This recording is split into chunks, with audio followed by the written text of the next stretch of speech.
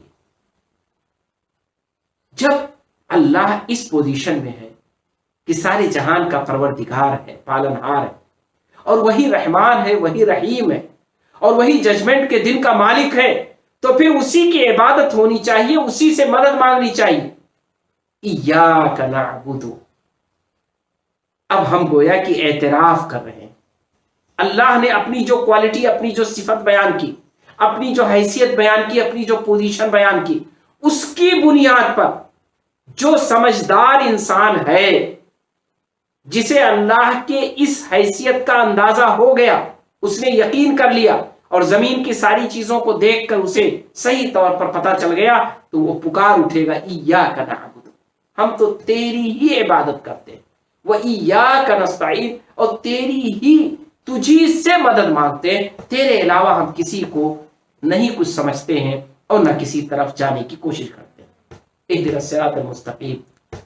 لیکن اے اللہ، تو نے ہم کو اس دنیا میں پیدا کیا ہے، دنیا بڑی رنگین ہے، بڑی شاداب ہے، بڑی پرپیش ہے، بھٹکنے بھٹکانے والی ہے. اس لیے اگر ہم کہیں بھٹک رہے ہوں تو اے اللہ تو مجھے صراط مستقیم کی ہدایت دے دے، صراط الذین انعمت علیہم، اور ان لوگوں کی طرح ہدایت دے دے جن پر تیرا انعام رہا ہے، نہ کہ ان لوگوں کی طرح جن پر تیرا غضب رہا ہے یا جو لوگ بھٹک گئے. یہ گویا کہ ایک لحاظ سے اللہ کی کبریائی، اس کی بڑائی بیان کرنے کے بعد اس سے لو لگانے، اس کی طرف رجوع کرنے اور انسان کو دعا کرنے کا ایک طریقہ سکھایا گیا ہے، ایک طریقہ سکھایا گیا. تو دونوں ہیں اس میں، دونوں ہیں اس میں.